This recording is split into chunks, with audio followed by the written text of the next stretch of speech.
Welcome to Repair Shop Reckoning, from chaos to control.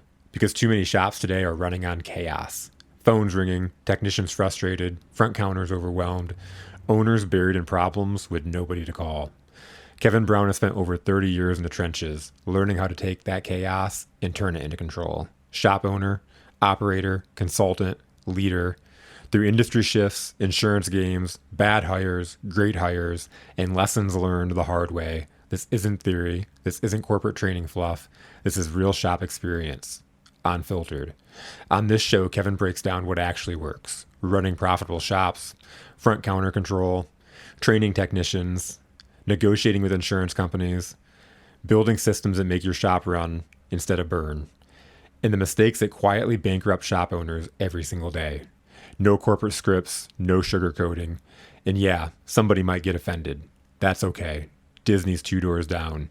But if you want the truth about this industry, buckle up. This is Repair Shop Reckoning, from chaos to control. Let's get started.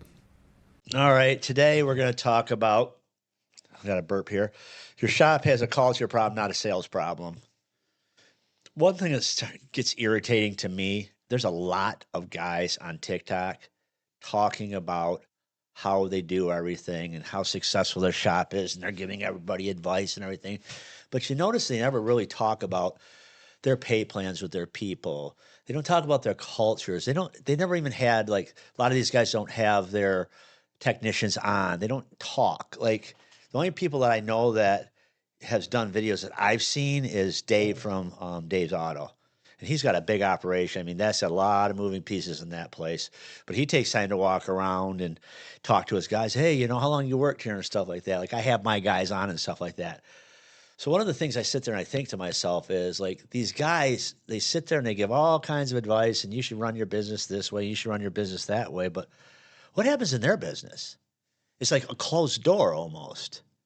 You know, a lot of these guys. I mean, there's obviously great shop owners out there. I'm not saying that they're not. They just, you know, but if you're going to be on TikTok and you're going to talk about culture and how you should do things and how that, why not talk about your people or get your people on and, you know, taking a peek under the hood, so to speak. You know, yeah, let's kind of look like, at you it. know, I'm an open book. I mean, we got guys at the collision shop. We got guys at the truck repair shop, you know, the trailer store here. I just kind of like treat everybody the same way. I treat them good, but we all know that I yell at them when they act up. Or I don't necessarily yell at them. I can say I correct them, right? And maybe my correcting is different than another shop owner. My correcting is like, what the fuck? You're being a fucking dumbass or whatever. That's just me. Okay. And I'm never going to change that. So all the people online, you know, nobody freaking judges you more than your haters, right? And it's just like, yeah. There's so many people on social media that run their fucking mouths in the comments. It just drives me nuts. It's like, you know, I did that flat rate video where I was offering $65 an hour for a flat rate tech, where I did it when we were closed. Yep. I'm walking through, there's nobody there, right? Why would I do it in the middle of the day, sit there and put my business out on the street, or what I'm going to pay my guys when my customers are walking in and out and stuff like that, right? That wouldn't make sense to me. So I waited till everybody was gone. I did the video, right? The shop was empty. Okay, the guys were gone. Everybody's like, yeah, look at this guy offering $65 an hour because he has nobody that'll stay there. He has, look at the place is empty. Did you ever take into consideration that I did it after hours? Because I'm not going to be sitting there with customers going, hey, I'm offering $65 an hour flat rate. You know what I mean? It's just, and that, not to mention that's an old video. Yeah. Yeah. Like, you know what I mean? I was going to say, that was an old video anyways. Yeah. Yeah, but people are just sitting there running their fucking mouth. And so, you know, you get these people on social media, they're hating on you or judging you. It's like, you know, Royalty Auto Service, the other day I watched the video, I actually shared it and liked it. Because, I mean, Sherwood is probably one of the most level-headed, non-offensive guys on TikTok that talks about repairing cars. And his shop, you know, his shop is always clean, looks nice and stuff like that. But he basically put out, this is the most expensive brake job we've ever done in the shop. And he said it's like $8,000. And everybody's on this guy. Like, and it ended up, he broke it all down. It's like $6,900. Like, why freaking take the guy to the woodshed on that? He like was doing a video, whatever. No like, kidding. Why is everybody so judgmental? Everybody's so literal unless it's them. Yeah, exactly. Unless it's them. And, you know, I thought his video was really good. And, you know, talked about everything and broke down costs, which I thought that was another thing. You see these guys, these DIYers. Oh yeah, I could do this. I'm a mechanic. I'm this. I'm that. But then you really start to see, yes, you have to pay an uptick on parts, a markup on parts. You have to pay an uptick on or a markup on labor. Running a shop, you have to add profit. You have to have profit to be able to warranty stuff and stuff like that. And when he broke it all down with his costs and everything, it shows how much money he really technically made on that. And I think that was a great video for people to actually see that, number one, business owners aren't just raking it in. Most people are so ignorant when it comes to business. They think that because you charge $199 an hour, you're getting to put $99 in your pocket, and everything else, the other $100 covers your overhead, your tech, your health insurance, blah, blah. It's insanity right now. The costs that are going up for business owners. I mean, our health insurance every year goes up. I mean, you name it. It's going up right now. And the problem is it's still, and it hasn't stopped, costs are still going up, and it's outrunning what you could charge for your labor rate. That's what's the problem is really we're starting to face in our business. And here comes the guys going, oh, you charge $200 an hour and you pay the mechanic $40 an hour. You're keeping 160. You're just killing it. Well, not really, because my liability insurance went up, my health insurance went up that we pay for the guys, some of it for the guys, and you got to remember. How we do it, we pay a flat dollar amount for benefits because that way it curves every year. When it comes around, there's 18 or 20% increase. If you're paying a percentage of it, you as a shop owner have to eat that. And sometimes it's just to the point where it's gotten so big, you got to kind of figure something else out. Right, that makes sense. Yeah. You know what I mean? Yep. So, because you got all your increases come, all through the start of the year. Everybody's trying to get their pound of flesh. Right at the beginning of the year. Right at the beginning of the year when your taxes are due, and you know what I mean? You're just coming off the end of the year. Christmas is, historically, right after Thanksgiving, right around deer hunting season starts. It starts to slow down the shop business, and usually through the end of the year. Then here comes January. Then, you're starting to figure out, okay, you're getting your taxes done, and here comes April. So by the time you get back on your feet as a shop owner, a lot of these guys, here comes the tax bill if you're making money. So, that was one of the things. And, I want to get in today. I want to talk about flushes. I want to talk about, the dealers, how, obviously they're opposed to the freaking Right to Repair Act, right? Because they're trying to corner the market. They're trying to freaking, lock all the independent shops out of their software, scan tools and stuff like that so they could have it all in-house. But the problem is they're treating their people so badly, they're not going to have no technicians. Another thing I want to talk about is all these guys on TikTok and Facebook and stuff just trashing our industry. It's a mess. It's bad. Okay, guys, it's not as bad as you think it is. You're just hearing the guys that are not happy with it. Oh, man. Okay, so there could be some. No, I'm not saying that the flat rate is not a problem because obviously I switched it in my shop, right? Yep. We'll talk about that here today too. But there's a lot of things going on, but if everything's negative on social media, I understand we're trying to educate people, but why not talk about some positive stuff? So if a guy's thinking about being a mechanic and he freaking looks up all these different TikToks and all these guys and looks at the comments, I mean, not everybody, I shouldn't say that, but a lot of people are oh my God, this is horrible. It's, the worst industry ever, blah, blah, blah, blah. Now, how many of these people are going, I wouldn't want to be hourly or salary. I want to be flat rate. I make a shit ton of money. We get them guys on here. Maybe we need to hear from some of them guys. Yep. And then we get these other guys on TikTok, and they're talking about how bad the industry is and how bad we treat the technicians and stuff, and blah blah blah blah.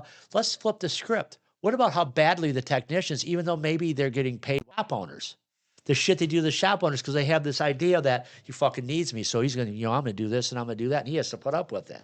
Okay, it goes both ways, guys. And there's a big clusterfuck going on where, you can see in that ad, like, ATEX don't go to job interviews. They interview shops. Fuck off. If you're that arrogant and you're that sweet, fuck off. I wouldn't hire you anyway. I wouldn't care how much money you make. And Gary Vee says it, he doesn't care how much money a guy's making him in his business. If he's a piece of shit as a human being, then he's out. Okay. And I'm kind of in that, like, you can make a good person a good mechanic, but you can't make a bad person a good mechanic. And we've all had these guys that come in their shop. They have financial problems. They freaking have baby mamas. They have drinking problems. You name it. Well, it's the business they're in. Okay, great. Okay, I get it. Alcohol is a stress reliever. My doctor literally told me a couple years ago. He said, "Man, your blood pressure's up and stuff." He's like, "Stress is the number one killer of freaking middle-aged males from heart attack." He's like, "You drink alcohol is a stress reliever." I'm not telling you to go become a fucking alcoholic, but it can relieve stress, no doubt about it. So, as you know, nobody takes into consideration the shit the shop owners go through. So I want to talk about that. So these are kind of the list of things I want to talk about. Now I don't remember that list. You're going to have to help me. But this is kind of where I want to start with it. You know what I mean? I want to start out like at the front counter and then talk about the flushes and stuff like that. And we'll just go from there. How about that? And you kind of keep me in line with what I'm supposed to be doing. Yeah, sounds good. Here. So, you know, now that we had the freaking 10-minute preface of what's going to go on. So, a lot of people I talk to, there's a couple things going on. Number one, for some reason or another, everybody all of a sudden, BG's been going around doing a great job. And BG is a decent product, no doubt about it. But they're going around, they're peddling their machines, they're peddling their flushes. And they put this idea in these shop owners' heads that if you start selling everybody flushes, you can make a ton of money. So I'm here to tell you, flushes have their place in our industry. And they are not a crutch from you being a shitty business owner. What do I mean by that? You don't know how to price your parts. You don't know how to price your labor. You don't know how to price your job, so you're not making money. So you think here comes BG, so everybody's going to get a fucking flush. And we call it in our business a wallet flush, okay? And I talked about that last time. So we have to be careful when we do flushes and why we do flushes. For instance, in my shop, everybody's going to flame out about this. When I do a brake job and I put calipers on, I do a brake fluid exchange. If we're putting new calipers on and the brake fluid has high moisture in it, here we go. I'm not here to have a debate about brake fluid. I'm just telling you what I do in my shop. We do a brake fluid exchange. It makes the pedal feel better for the customer. You have new calipers with new seals and everything in them. Why not put new fluid in it? Makes sense. Yeah. Okay, we do that. And we get a lot of compliments. Man, my brake pedal feels great. Yes, we bled your brakes basically by putting new fluid in there. There might have been air, a little bit of air. So now your brake pedal feels better. Now, if the car is under 50,000 miles and they get routine maintenance, BG pays a warranty amount on them. And they really do. If the ABS modules, they have a whole list of stuff it covers. So that's a good product, okay? You come in with a transmission problem, maybe a little bit of weird shift or something like that. A lot of times we can run cleaner. Not all the time. A lot of times we can run a cleaner through it and do a trans fluid exchange, and it'll fix a shifting problem. Could it be a long-term fix or a short-term fix? That just depends on the vehicle. But we have fixed that type of stuff. What we don't do is we don't have a car come in that needs headlights. See, it's got a headlight out and needs wiper blades, and the tech pen whips it and puts a power steering flush on a brake fluid flush. He takes pictures of his repair order, checking the moisture, checking the fluids, showing how dirty the fluids are. Most customers don't give a fuck. Okay? So all the customer hears is when he brings his car in for, say, wiper blades and a headlight out or something, and you come at him with $1,300 or $1,400 worth of flushes, you're a ripoff. And that's where these guys, I think, are missing the boat, and their service advisors aren't trained, and their technicians are just, we're told, you sell everybody a fucking flush. Throw it on there. We're going to throw it at them and see if they buy it, great. If not, we're not going to do it. You know, but what it does is it pisses people off, and it gives you a bad reputation. So, with that being said, like for instance, you know, we'll have cars come in with a misfire and say the spark plugs are wore out, or truck with spark plugs are wore out, and it's got a lot of miles on it. We'll put an induction cleaning on it, clean the injectors, change the spark plugs, wires, whatever. I think that's a proper thing to do when the intake is all, you know, and it's a direct injection engine. You could kind of package that with it. We're going to go ahead and clean your induction system. We're going to clean your injectors. We're going to run a chemical through that's going to clean your rail, clean your injectors and stuff like that. We're going to put some stuff in the gas tank, clean everything out. You know, the car will probably run better. They'll probably notice an increase in fuel mileage a lot of the times. And you kind of package that all together. That's a little bit easier if I brought you to the shop and you're not a mechanic and your car's running bad. And I'm like, oh, hey, Jason, okay, we're going to put spark plugs in it and we're going to do an induction cleaning. Have you had this car since? I've had it since it's brand new. Man, I can't believe I got 110,000 miles out of the spark plugs, whatever. And I'm like, all right, Jason, we're going to do that. And we're going to go ahead and do a fuel system cleaning on it. You're going to probably get some fuel economy back, blah, blah, blah. You're going to feel just fine about saying, okay. But if I said, Jason, we're going to go ahead and do spark plugs. Then we're going to do induction cleaning. And while we were in there, we noticed your brake fluid's dirty. And goddamn, I can't believe you could drive this thing with that dirty ass power steering fluid. And by the way, we should probably flush the trans wire in there. Okay. Once I started talking about brake fluid, which was outside the scope of your repair, how did you feel about that? I feel like you're finding ways to nickel and dime me. Exactly. And that's where we're running into where these guys think they're going to make a lot of money doing flushes. Flushes have their places. Maintenance has their place. Absolutely. But don't try to jam it down people's throats every time, guys. It causes problems in your shop. Okay. Not to mention, if your service advisor's already on the fence with this customer anyway, because they don't really like the way he looks and talks and stuff like that, then he tries to do a full send with all these flushes on him. It pisses people off. Yep. So we're very careful about flushes in our shop. We do some, but not as many. I would say probably our number one fluid exchange is brake fluid. Brake fluid.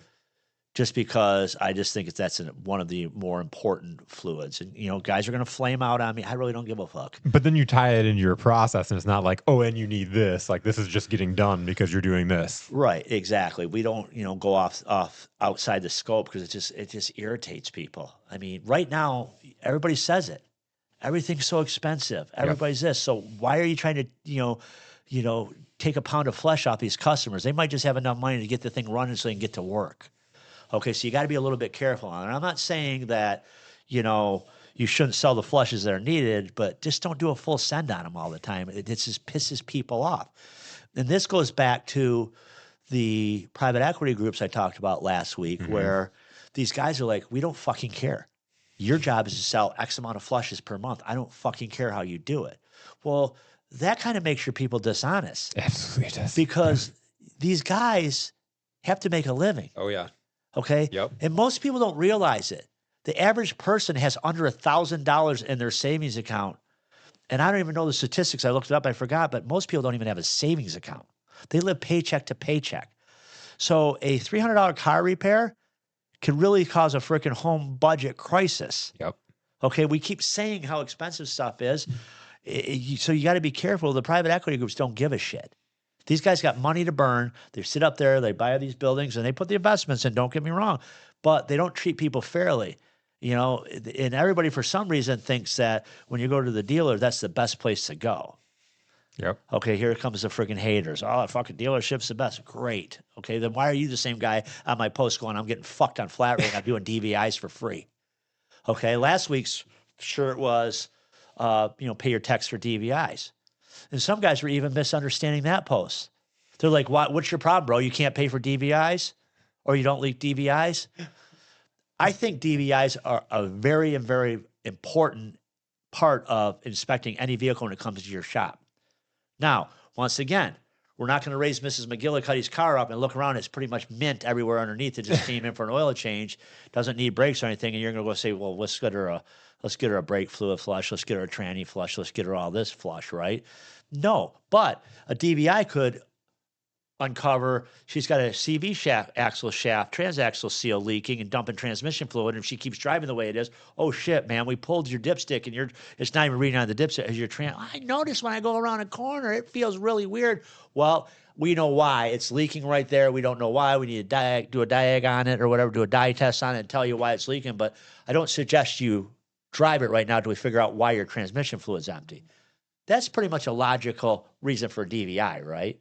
And when you do an oil change as a technician, mechanic, I call myself, you look around everything, and yes, you're looking for work, but you're not looking to skin the people.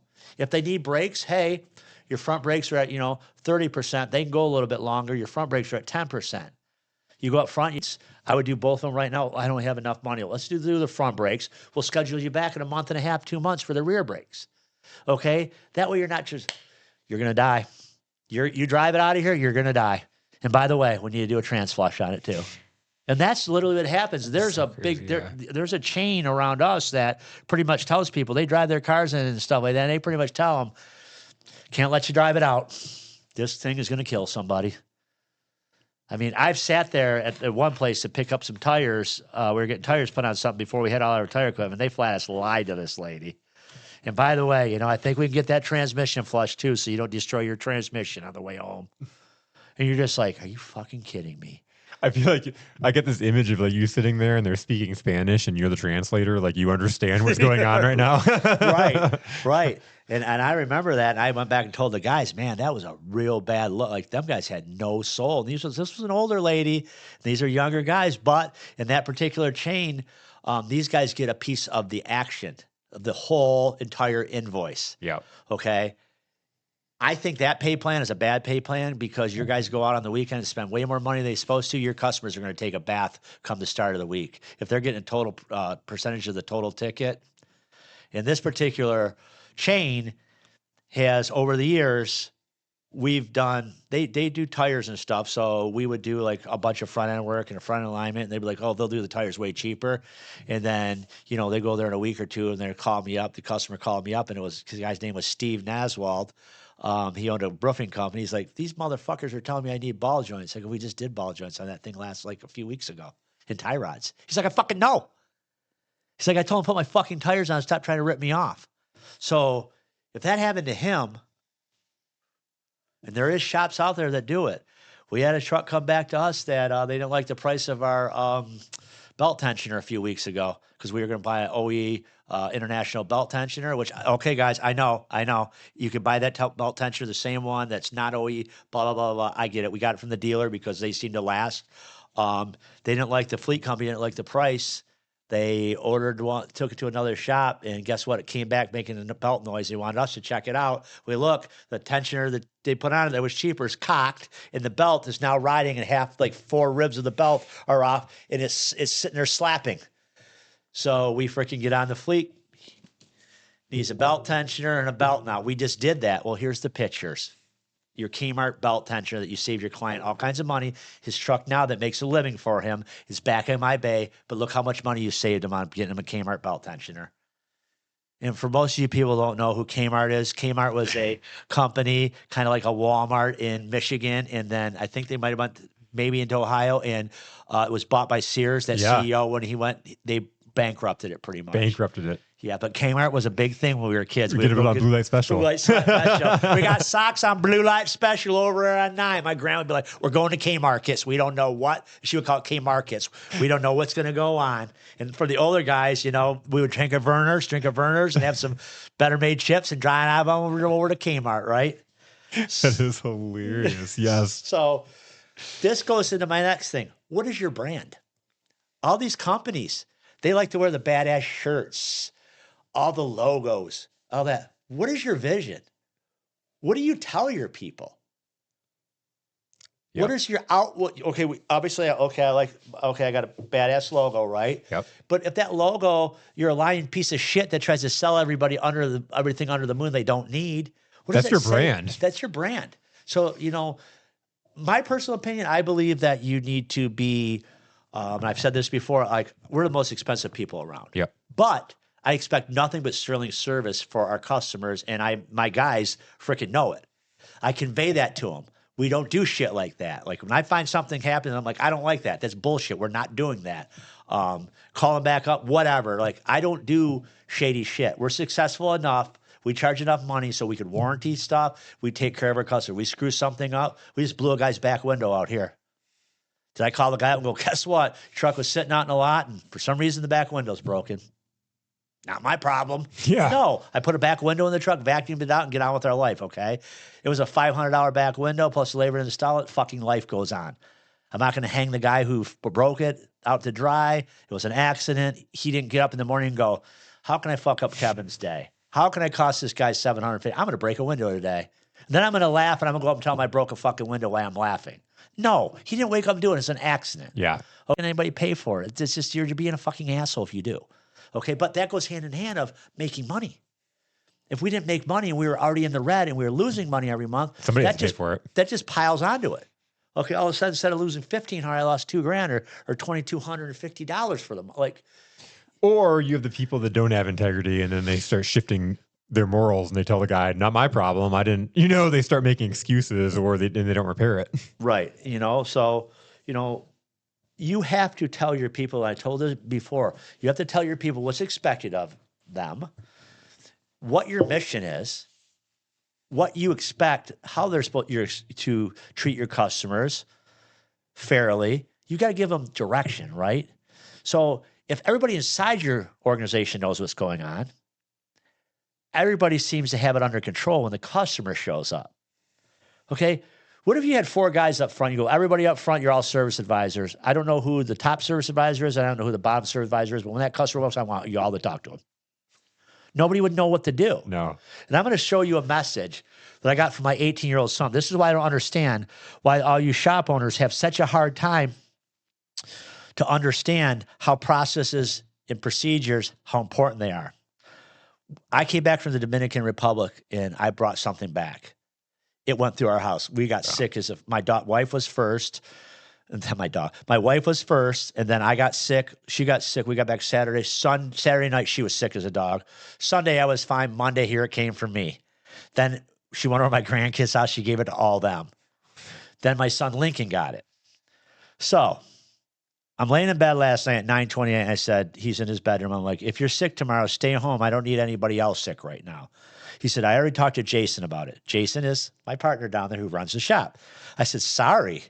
Explanation. He's like, proper channels. Jason is my boss. You're Jason's boss. What happens when we go out of processes, Dad? I said, so what did you guys decide? He said exactly what you said. I said, okay. He said, have a good night. Remember, if you go outside the process, it causes problems. That is awesome. So my 18-year-old son knows how important the processes are, right? All my other people know how important the processes are. My one service advisor, he's that guy that's like a 1978 motorhome that you're driving along and all of a sudden just goes into the other lane for no fucking reason whatsoever. That's my one service advisor, Phil. He drives me absolutely nuts, but we're working on it. He's a great guy besides that. Philipying. Yeah, he Philipied it. So he does a good job. He just sometimes he colors outside the lines, if you will. You know what I'm saying? But you know, our processes are very deliberate. We've worked on them a long time to keep them all in place. We change them sometimes, but when we change them, we do it in writing. Okay. So why am I saying all this? Because everybody needs to know what's going on in the shop. Okay. We were having a problem here at the body shop, for instance, with some of the guys not knowing what's going on with the jobs. So now Monday mornings, all 4 of us sit down and we go through the whole job board. We talk about every job and where they're going. So now all 3 of the guys and I myself know what's going on with the jobs. So when I leave and go to the other shop, these guys already know what's going on, all 4 of them or 3 of them. So now they can talk to the customers. Any 3 of them can talk to the customers. They can take customers in. They can do everything versus one guy trying to do it and one guy trying to have all the notes and stuff like that. Everybody knows. And that has kind of stopped the chaos. Sometimes you have to think outside the box. I have a manager here. He's supposed to be managing everything, but sometimes it just gets too chaotic. We have all these jobs. I think right now we have like 27 jobs going on. So there's just too much stuff going on for one person to do. So we just got everybody in on it. And that has solved all the chaos problems. We have them from chaos to control. I'm not wearing that shirt, but that's from chaos to control. And that's where a lot of you shop owners think to yourself, I need to handle all this. I need to handle every little thing in the shop. And what ends up happening, you handle all those little things, but a lot of the big things get missed. Parts, stuff like that. Parts coming in wrong. They're not getting checked in. You never told the guy because you're trying to do everything. And, that's a big problem in shops. Now, the other problem in shops is wasted time and money. What I've realized now, I've talked to a lot of shop owners. One of the big problems we got going on right now is we don't have trained service advisors. When a lot of guys talk about their service advisors not being trained. So the intake is a problem. What do I mean by that? Well, a lot of these guys I talk to, they're getting information is getting dropped. And I talked about this in my podcast. I'm reiterating this because I'm kind of keep this one just simple and kind of give people ideas. Yep.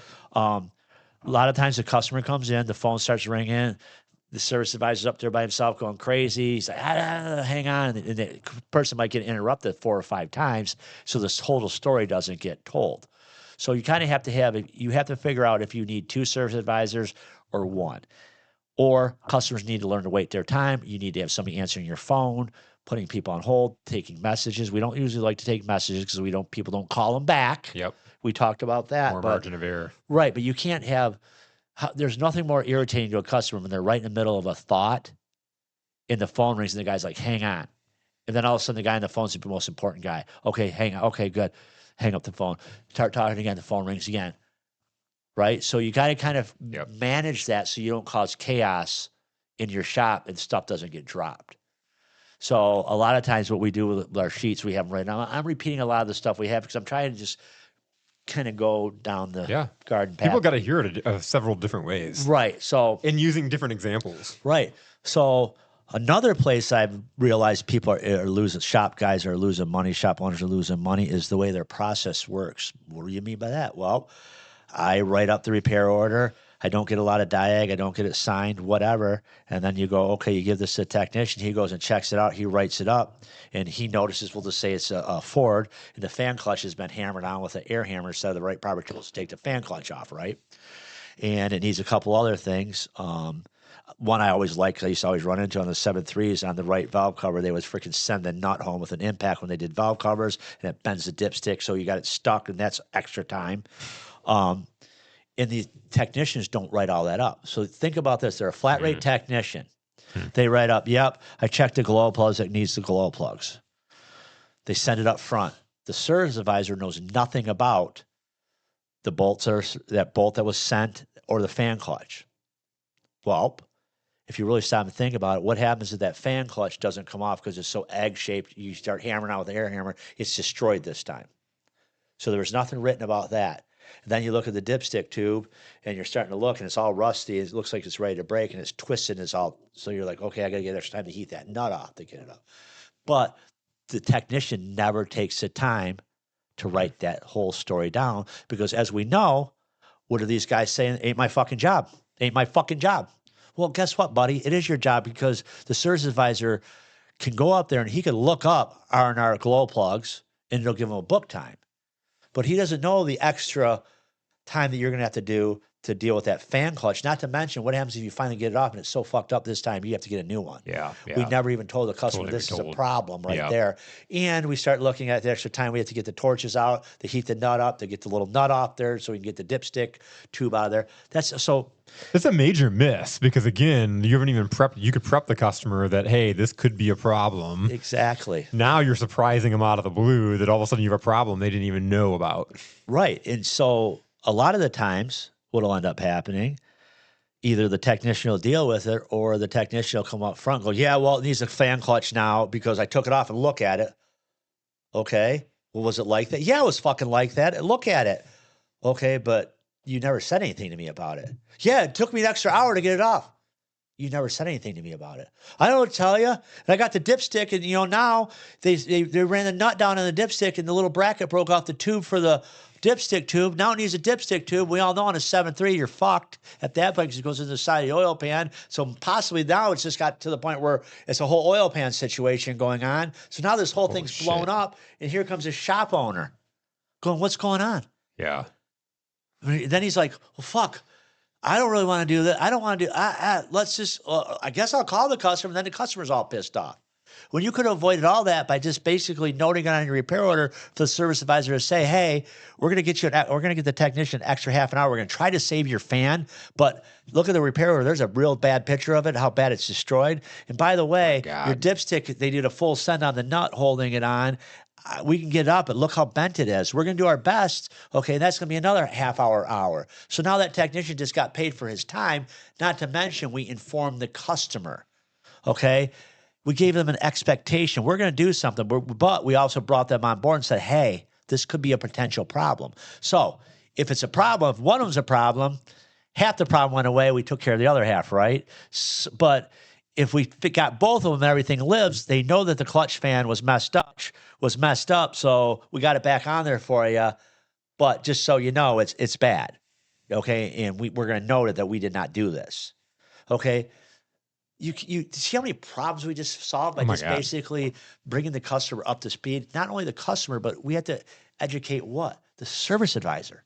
Well, and so not only solving those problems, but the customer is also going. You asked me earlier how I feel, and I feel nickel and dimed. If I'm putting myself into the customer's shoes now, I feel like you guys did everything you could to help me out. You guys stated, here's a problem. It's really messed up. We're going to do everything we can. And I feel like you're doing what you can to hook me up. Right. And think about this. A lot of times these shop owners, they're so exasperated. They just got done dealing with this, dealing with that, and everything. And then the guy comes in, he didn't do this. He fucking, hey, just try to deal with it. Then it just ends up being a whole mess. And not to mention, the number one problem you run into, it costs the shop owner money because people aren't doing their job. Now we can take it a step further. Whose problem is it? It would be the shop owner's problem because he's not training his people correctly. Yep. Why? Because he doesn't have processes and procedures in place. And that is happening a lot. The more we have these inexperienced service advisors up there selling jobs, we have to give them the information to sell the job. How do we do that? The technician. You always say these guys are not technicians. They couldn't do our job. You literally say they can't do our job, but I could do their job. Okay, put your money where your mouth is. Write it up. Help them out. Not to mention, if you're a flat rate tech, which you all hate flat rate, but if you're a flat rate tech, what is the downside of you writing a good report? And I've said this 100 times. So the guy is armed to say, hey, this went on with your vehicle. Here is why. This is why it's going to cost you more money. That means more money goes backwards to more hours for the technician. So it costs the customer more money, but the technician is going to make more money. He's not going to waste time. What does that translate to? Efficiency, his productivity, his paycheck. You see what happens when you don't train your people correctly? And I'm going to repeat this, and I talked about it really super fast last time, so I'm going to go really slow. Last week's training at my shop was, I had one guy that just didn't seem that he thought it was really important to really put down the information for the service advisors. So I wrote the repair. I wrote a shitty repair order with a bunch of flushes on it. Remember I told you this? And then I wrote a normal repair order with the normal flush that it needed to repair it.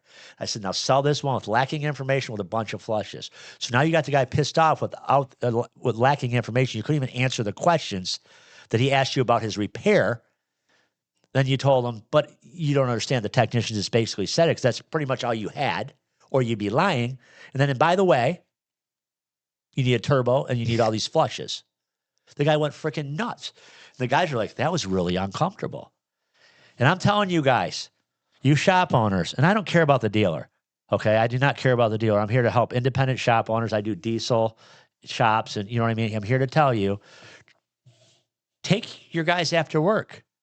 Take one of the write-ups in the back that these guys get if you're a shop owner, you're not paying attention, that they give to your service advisor to write an estimate on.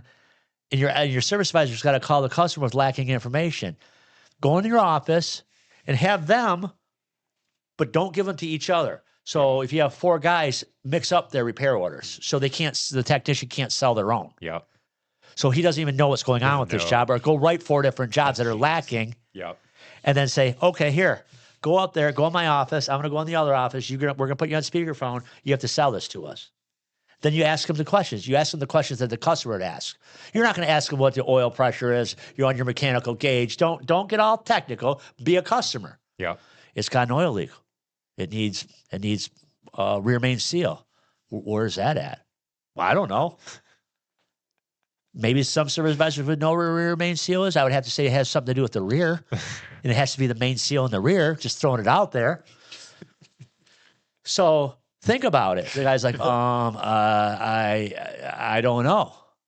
Well, you don't know? Well, yeah, we know it's leaking oil. Well, how do you know it's leaking oil? The technician said. Do you want me to go get the technician? No, I want you to have the information when you're trying to sell it to me. Yep. All right, so it's basically, it's leaking right where I thought it was, the customer says. It's right in the middle of, right under my feet. I see smoke or whatever. When I stop at a light, it's right under my feet. When I look at my driveway, there's an oil puddle right about under my feet to the middle of the car. Okay, that seems like it's the middle of the car. Yeah, it's the rear. It's the rear. That seal in the rear. The service advisor's like being smart, right? Yeah. And the guy's like, okay. And he's like, and by the way, while we were under there, we looked at your brake fluid. While we were under your hood, we looked at your power steering fluid. We pulled your dipstick on your trans. And, your air cleaner's dirty too. Well, okay, so how much is the rear main seal? I don't know. We have to pull, I think we have to pull the trans out. It says remove trans, put seal in. Okay. What about the brake fluid? I don't know. Let me see. Oh, that's $200, and the power steering is $159, and the transmission's $400, and your rear main seal is this. Like, it's a miscombobulated piece of shit. You're the customer at the other end going, say what? What you talk about, Willis? Different strokes. You know what I mean? Awesome. Yeah. Like, I'm just trying to like kind of give a broad thing, like how it looks to the customer. Yeah. And you know, a lot of these business owners walk by, these shop owners walk by, and they're probably, oh my God, like you can't pull the phone out of the guy's hand. If you do, you discredit everything for that customer from that service advisor the rest of his life. Hang on. You're a shop owner. You walk by, hang on. Tell him to hang on. Hey, this is Bob. You know, Bob, this is Bob's Automotive. This is Bob. Yeah, my service advisor fucked that all up. He messed that all up. What did you just do to the service advisor? You discredited him from whatever dealing with that customer ever again. Yep. That guy's like, yeah, that guy fucked up last time I talked. Now nobody could do anything in the business but the owner. Yep. And what did the owner just do? He just slipped the handcuff on and went right to the front desk because there might have been 5 other customers standing there dropping off cars, and they're watching this whole thing unfold. Do you know what I'm saying? Like, it's the worst. And honestly, once customers feel like they have a relationship connection to the owner, it's the absolute worst. I worked at a company where everybody would come in and be like, I know Debbie. Like, great, I do too. I have her phone number in my phone. What do you want? Like, they'd want discounts, or they'd want like the hookup or whatever. Right. Yeah. I've actually had customers tell me that they know the owner when I'd be up there at the desk years ago. I know the owner really well. I went to high school with him. You know, he gives me a discount. All right, I'll talk to him. Like, you know, that is hilarious. You know, a lot of times if I'm being lazy, you heard that guy freaking bitching at me the other day. You know, I want to talk to the owner. I said, yeah, I can't do anything about that. And he's on vacation, so I don't know. You're like, what? It's just like sometimes the fight's not even worth having. Yep. You know, but this all goes back to a training situation and processes and procedures in place so you don't look like an idiot. So my point to this whole thing, when you start out, remember I started out with a logo. I started out about your logo's badass, right? Yeah. So everything behind the logo has to be a very defined experience for the customer. If it's chaos, why spend all the money on lettering your trucks, having the badass logo, having all this stuff, the beautiful waiting room, if it's fucking chaos? And you're the only person as the owner that can make it all work. Yep.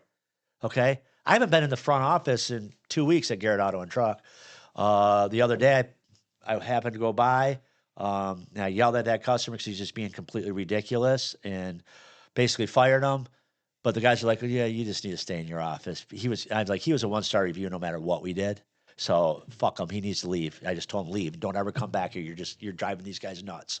That would probably be the last time I got involved with something because I know I don't get involved in my own shit because I cause problems. Yep. And, you know, and I've said this 100 times and I'll say it 101. These shop owners that say, I just want my life back, but they can't get out of their own way is a real problem. Well, and I was telling you today about a podcast we had with a client that came in. The guy that he had as a guest was like, he was asked, what do you want out of your business in the next 5 years? And he said, I want a personal life. I want to, empower my guys. But the whole time he's taking phone calls. The whole time people have to call him and ask him questions about what's going on in his business. Right. He's not empowering those people. He's always going to have a job. Right. And you know what, guys? I'm going to tell you something. If you're an independent shop owner and you go out in the shop and you work on cars, you're going to get fixed cars. Probably 100% of the time, most of the time, you're going to get fixed cars, right? If you are a shop owner, you go up front and you sit there and you sell the jobs and you write the estimate, you're going to get badass estimates. You're going to probably sell most of the estimates. Mm-hmm. Okay. But if you never let anybody else or train anybody else to fix the cars or write the service, you're stuck. So, is your service advisor going to do everything you did?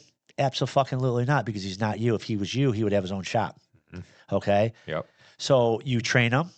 You teach him the way you want things done. You put processes in place, procedures, and rules. Okay? And then you go with it. Now, when something pops up and goes off track, you might have to modify that a little bit to get it back on track. Yep. Because, different things happen in our business. Yep. Nothing's ever the same. That needs to be done.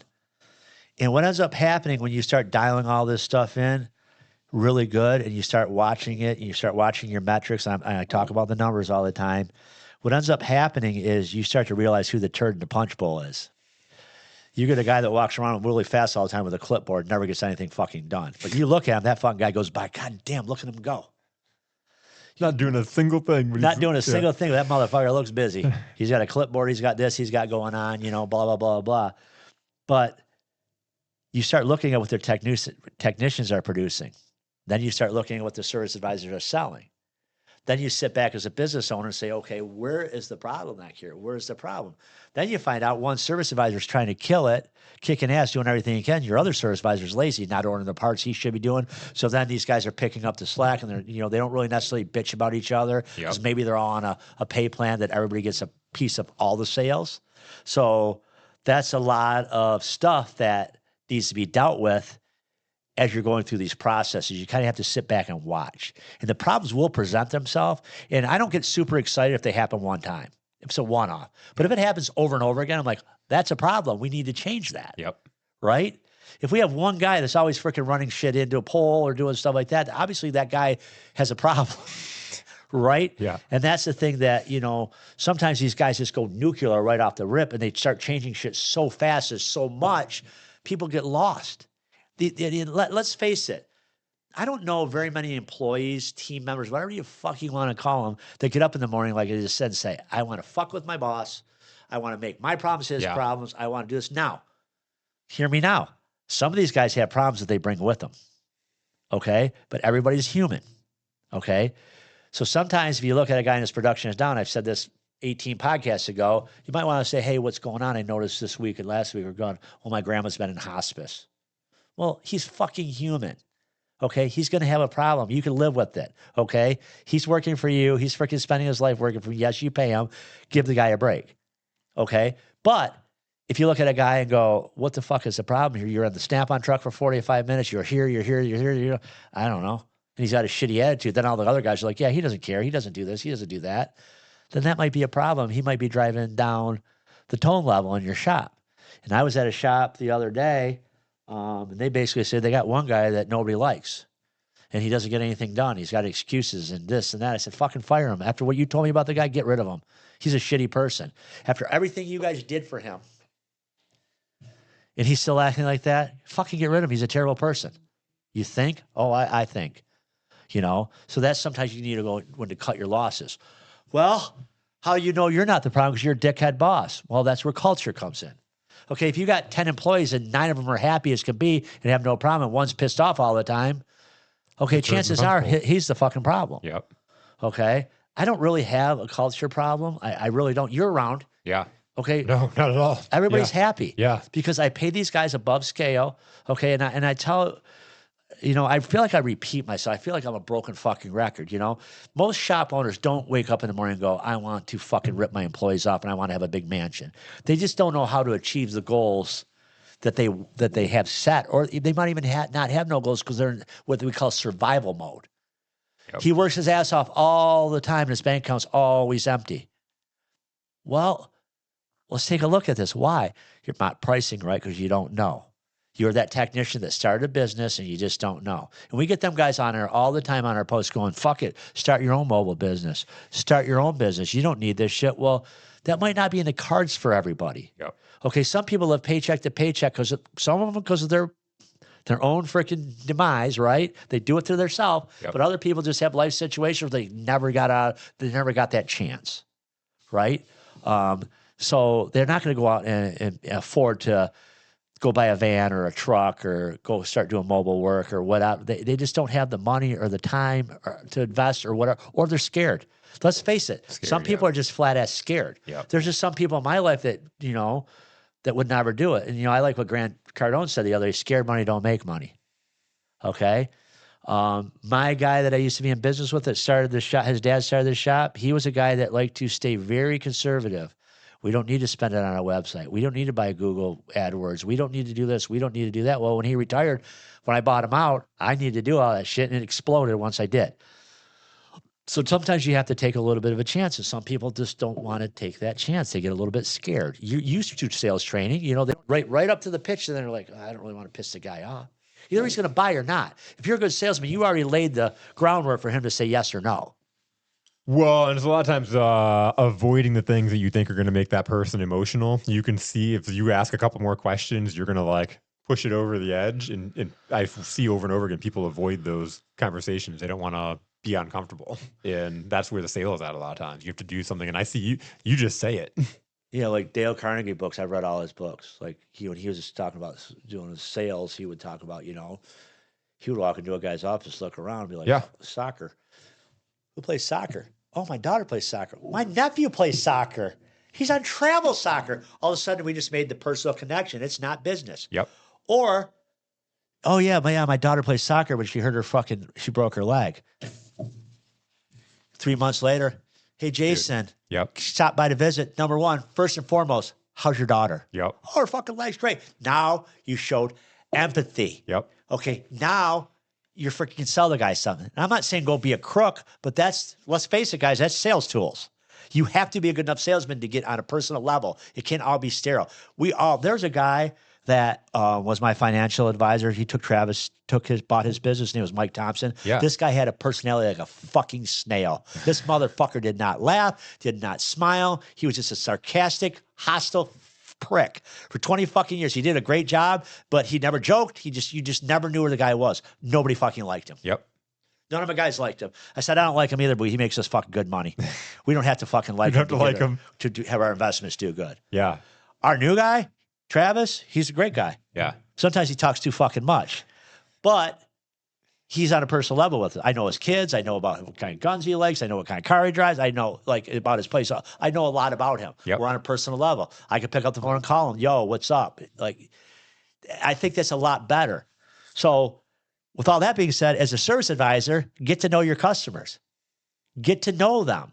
Now, a lot of customers will tell you their life fucking story. Sure, dude. Yeah, absolutely. I've had customers come in and go, my wife got caught cheating on me last night. She was doing this when I walked in. She was bent over. I'm like, oh my God. Oh my God. Did you get that video? No. Yeah, right. The guy's name was Chris. He owned a landscaping company. Man. He came in sideways and I'm like, holy fuck, you're telling me this? Holy Why? shit. Yeah.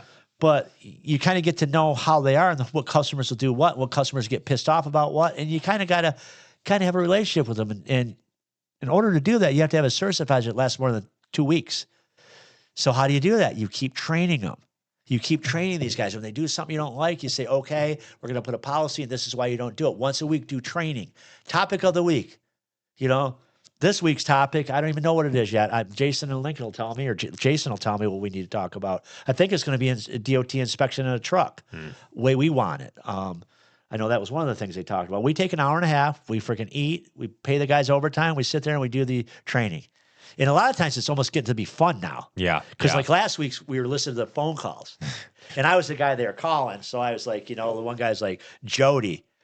Hey, this is Jody. I'm like, what kind of fucking name is Jody? Is this a man or a woman? And he's like, and we were just kind of, you know what I mean? On that. Yeah. Then we got serious, but everybody's laughing. We had fun. You know what I mean? That type of stuff. So that's some fun sales stuff. I love that kind of, just even the role playing. And I love how you're breaking it down and talking about how you do it. Because I don't think people a lot of times get, how can I effectively train people to do this stuff? I told them, I used to think as a leader, I'd have a great conversation. And my boss would be like, how'd that go? And I'd be like, oh, it went great. It was a great conversation. I think he gets it. But I could tell somebody something. It doesn't mean they can go out and repeat it. I would agree with that. And I would agree that sometimes my friend that used to own, Steve Garrett, used to own Garrett Auto and Truck with his dad. And then me and him became partners. He was probably one of the most intelligent people I know. But he was a horrible salesman because he sold them, then unsold them. Yep. He just wouldn't he wouldn't stop. The problem was when we would have a talk with the guys or do training with the guys, he would talk so long, they would forget what the fuck he started at, what they were even beginning with. Yep. A lot of mechanics and a lot of people in our industry, not all, but a lot of us had learning disabilities. So everybody learns different. There's videos on it. If I always say this, if you try to get a goldfish to climb a flagpole, he's going to fail every time. Yep. Different people learn different ways. I'm a guy that's always been hands-on. I've gotten better as I've gotten older because I've done a lot more reading, obviously a business, but I was just not that guy in the 4th grade that could read a book and tell you what I just read. Yep. I just would be thinking about other things. Okay. So sometimes the role playing is the way going on. Not to mention they get the feelings. They get the little bit of anxiety when they can't sell the job. Then they start to understand like, man, when they're out there at their toolbox writing this piece of shit repair order for the service advisor, they start to think, man, that was really uncomfortable to do. And sometimes these guys have a little bit of a hard time maybe articulating on paper, so that's where AI comes in. I want this, this, and this written out and put these bullet points on with emphasis on this, which I taught my guys to do, so the service advisors can understand what they're trying to say. Maybe not all the time these guys don't want to write a repair order? Did everybody ever think that a lot of them can't write the repair order? I don't want to write a fucking story. Fuck you. Yep. Why is that? I seen the way you write your name. You do realize there's supposed to be an I in your name. Like, Yeah. think about it. Yeah. Some of these guys were a product of the public school. Not all of them, but some of them are the best fucking mechanics, Yep. but couldn't spell their way out of a wet paper bag. So we have to start looking deeper into all this stuff. And, I'm not this guy that's going to sit up here, guys, and use big words and stuff like that. And I say fuck a lot, and I use little words, and I have a very limited vocabulary, if you guys didn't know, and fuck is at the top of the list. But I want people understand what I'm trying to say. I'm not talking over their head. I'm not using big words to make try to make myself look so smart that these guys don't even know what I'm trying to say. Could I? Absolutely. Will I? No, because I don't see any value in walking around acting like I'm the fucking grand wizard and using all these big words when guys don't even understand what I'm freaking saying. My audience. Yep. That's why a lot of these guys freaking resonate with me. And I'll tell you what, another thing, if you guys want to give me say hate shit, good. I'll just say a blanket fuck you. Don't even bother, because I really don't care. I don't argue with people online. A lot of times I'll give mom jokes back and shit like that to them. I really don't care what they have to say, because it's not going to change my life one way or the other, number one. And number two, it's not like we're getting rich on TikTok. Okay, the problem is on TikTok is so fucking liberal, I can't say what I really want to say, because these people will be like, holy shit, trust me. But I'm not going to get into all that. There's guys out there that talk the big words and want to talk to the masses that want to act like they're so much smarter than everybody else. Go ahead. But at the end of the day, go look at everybody's bank accounts and look at everybody's lifestyle, okay? Like my one client said a pretty good thing. He's like, wealth whispers, money yells. Wealthy guys don't go around freaking screaming and yelling and talking about their money all the time. Yep. There's the guys that have a little bit of money that talk about having a lot of money. Yep. If you really stop, if you think about it. Yeah. Like, some of the wealthiest people you freaking know. Don't even know it. I mean, when you met me, you're probably like, who the fuck is this guy? Who is this guy? I don't walk around. No. Yeah. Absolutely. You never know. Right. And some of our best clients with the most money that ended up being the best customers and best friends over the years were guys that came in and they're freaking got cement dust on all of them. Okay, like Henry Ford said, the opportunity never knocks. It might knock, but he might be wearing overalls. Dude, I had this client at the cell phone store, and he'd come in overalls. He was dirty. He smelled. I've heard that people that had been to his house that he was like lived like a hoarder. His house was millions, worth a couple $1 million, and he was like, he would drive up in a Lambo. He used to own Mr. Roof. He sold Mr. Roof to a big company. He had a ton of money. You just never, if you saw him walking in, you'd think that he was just some dirty guy. Right, and that's why you need to treat everybody with respect, and you teach your service advisor to treat everybody with respect. We treat everybody with respect until they don't need to be treated with respect. And I'm not afraid to fire a customer. And I think a lot of the times now, one of the next things I want to talk about is these guys are doing so shitty in business, they think they have to take every job in under the sun, because if they say no, that means they're not going to be able to do this job. But at the end of the day, they don't even know how much they're making on that job. And a lot of these guys are actually losing a little bit of money on these jobs, because when they realize that they're not putting a markup on their parts, because they're trying to, they're putting a little markup on their parts or no markup on their parts, and then their labor rate is not high enough, and their guys that they're paying out of that labor rate are sucking most of the freaking labor rate, and then the overhead is taking the rest of the labor rate, and that $100 and some just cannot stretch that far. They're not making any money. Yep. And then they say, I'm going to put my service advisor, I need to sell more, so I'm going to put my service advisor on a percentage of the net profit. Let's talk about that. Your net profit comes out of the back office after it goes through the grinder, which is QuickBooks. After you take your cost of goods sold, you figure out on your top of your P&L sheet, yep, that's right, and that's right. And then it goes through all my costs, and at the end, this is what's stuck in my bank account. And that's 1%, or a negative number. Okay, so I lost $2,000. I'm going to give the service advisor a percentage of the net, which I think that's what my shop management program says up front. Yeah. I made. Yeah. But there's no cost taken out of there. It's just taking into consideration what your loaded labor rate was with your tech and what your parts markup is. Yep. It cannot take into consideration how much the Edison bill is, the insurance, this and that gets all sucked off that. Yep. So these guys don't really know what they're doing, and they pull up they look at their shop management program and go, shit, I made $18,000 profit this month. Oh, look at you. They give them GP 1%. is way different than net. Right. And a lot of guys just don't know that. It's not that they don't want to do it. It's not that they're not trying to do the right thing.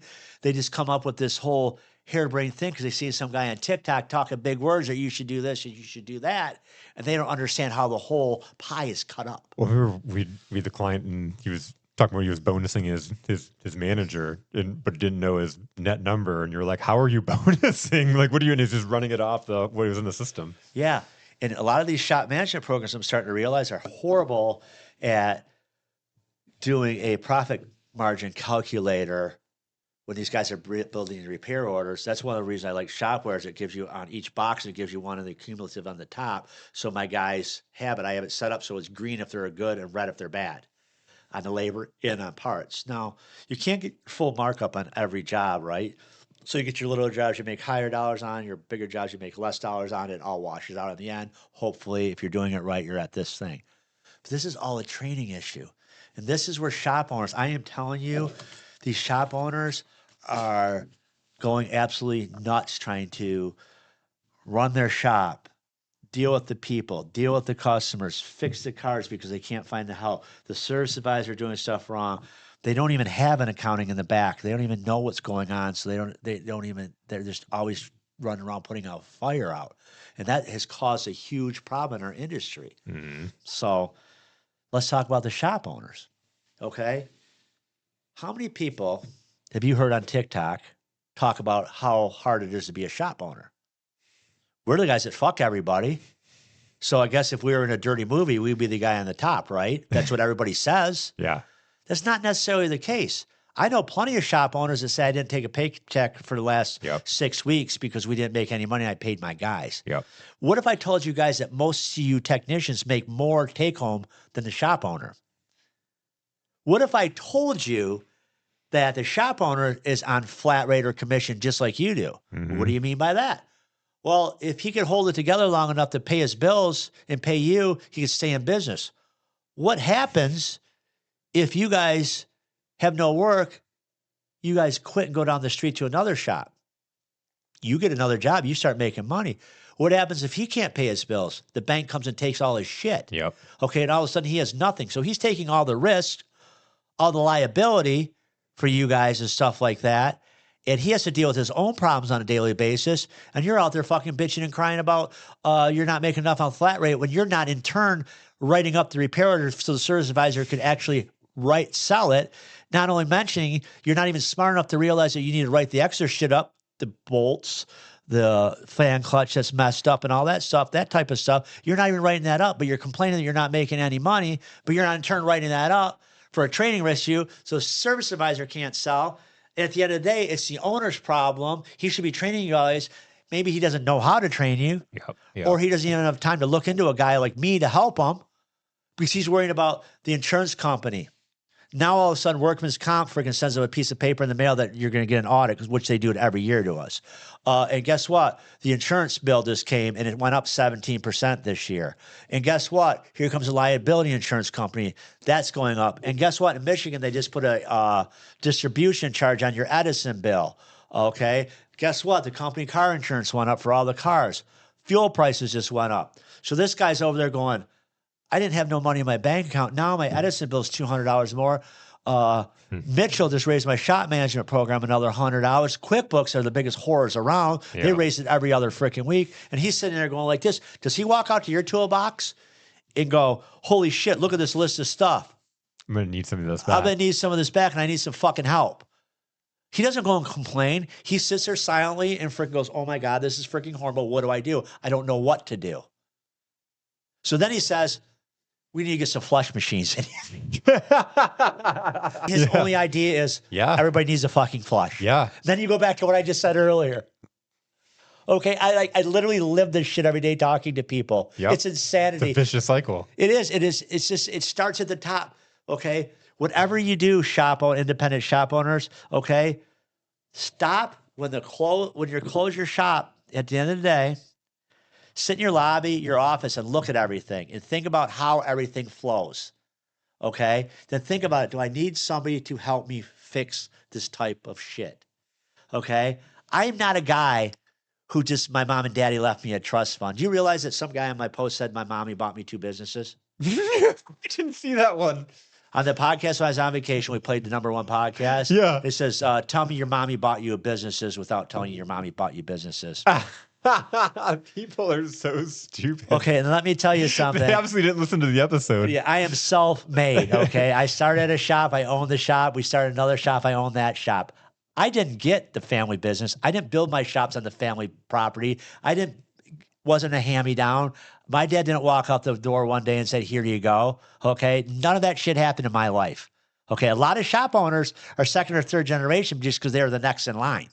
I remember there was a point in that conversation in that episode where you talk about like your dad said he could get you with a job As a where he journeyman. worked if you did these things and then you just started working. Yeah, yep, he was going to get me a job as a journeyman, union journeyman. I'm like, yeah, I'm good. I'm not going to work in the union. I'm just going to make my own way. That's what I mean. You made your own way. It wasn't even taking a job. Yeah, and I had an opportunity. I, ended up with a guy that, was not very good at business, smart guy, but just was not overdriven and was really not super great at business. So I was able to work my way in and make myself very, very valuable. That's the next thing I want to talk about. You technicians, we talked about it just a little bit last week. If you are so wonderful, and not only you could fix every car or truck that comes in with your one hand tied behind your back and a blindfold, and when you're doing that, you're going to peek out underneath the blindfold and you're going to do the service advisor's job too. My thought to you is, why not tell the frickin' go around if you're not making enough money in your shop and go find a shop where they value you? Look at the owner and go, you don't really know what you're doing. You're looking for an A-Tech. I can help you. I have X amount of years experience. I could do X, Y, and Z. And don't lie, like I said last week, and take some of the problems off his neck. What if you found a shop owner that was doing just fine, making plenty of money, and he was tired of working out in the shop? He wanted to start working on the business. And you came in and said, hey, I'm more than capable of going out in the shop, and I can fix the cars and stuff like that. You can start working on the business. Yep. But what I want you to do is maybe get me a helper I can train. I want you to pay me this. And if the helper is making money, I want a piece of his action too. And I'll babysit him and I'll teach him everything I know. We'll build this place together. Yep. How old are you? Oh, I'm 60. Well, you probably got 5 years, right? You want to retire? What's your retirement plan? I don't have a retirement plan. I fix fucking cars. I have no money in the bank. What if we put this place all together? And me and this other guy that I'm training, or these other guys I'm training, I'm running the shop. You're building the business. We get to the point where you can say, hey, we're profitable. I want 10% equity in your business. I want 10% of the profits, and I want to do a buy-sell agreement. I'm going to keep building this with you, but I want to set it at today's price.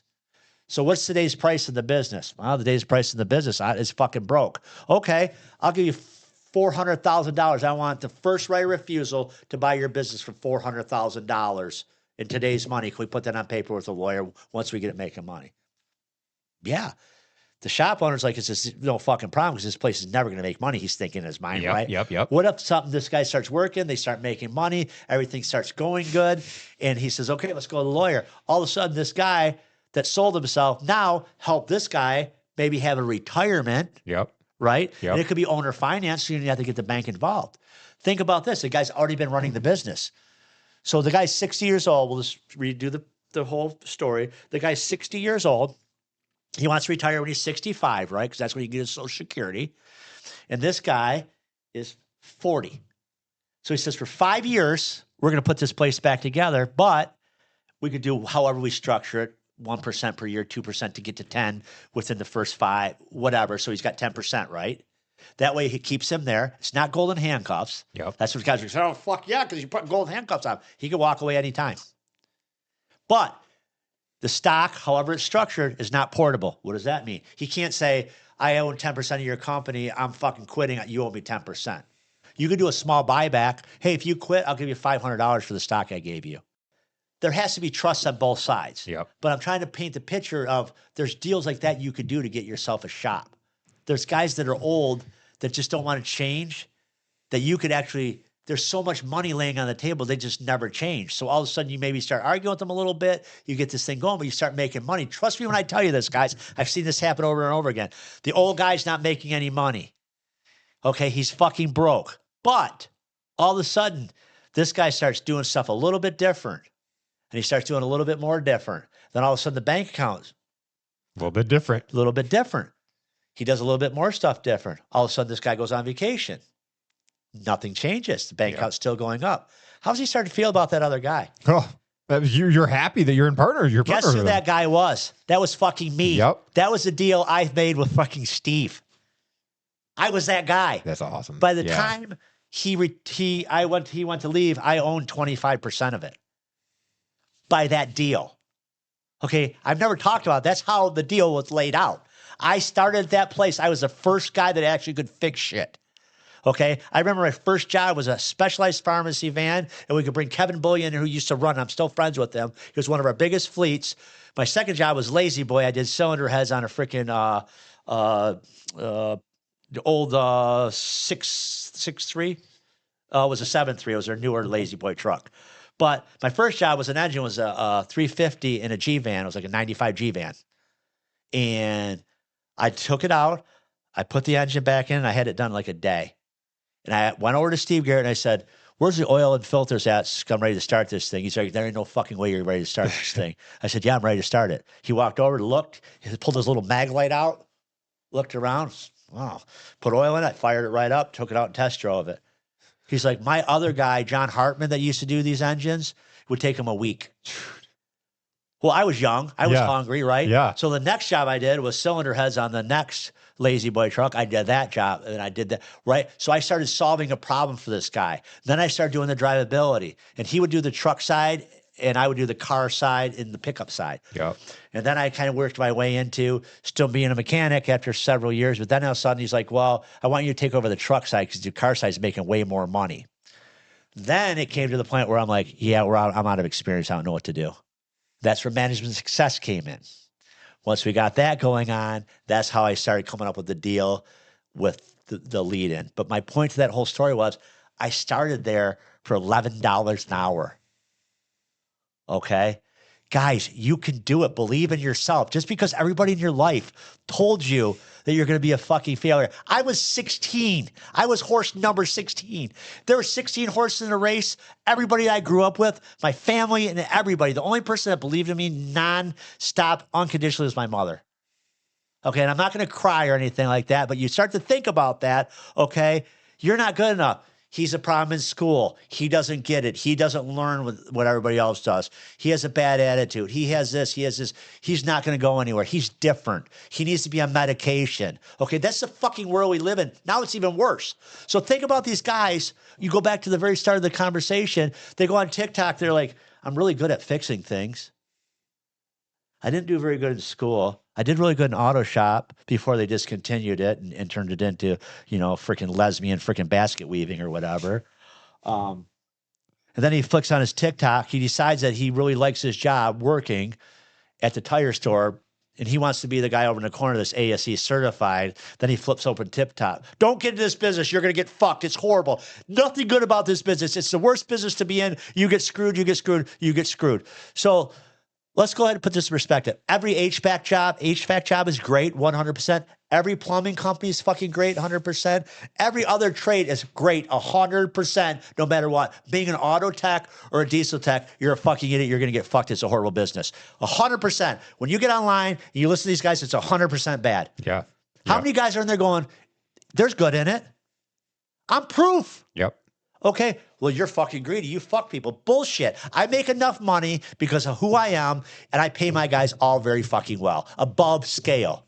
Okay, my fucking C-techs make an hour what the freaking A-techs at the dealer make. Okay, and it's not even flat rate anymore. So fuck you guys. Well, and I think it comes back to what I've seen this whole entire time of knowing you is you never forgot where you came from. You did work your way up. Yeah. And then I feel like you give other people opportunities. Absolutely. Absolutely. Guys screw up shit all the time, and I just don't. Everyone that works for me, one way or the other, has a problem. There's not one normal person in my fucking organizations. I'll be completely honest with you. There's not. Yeah. But we get along just fine.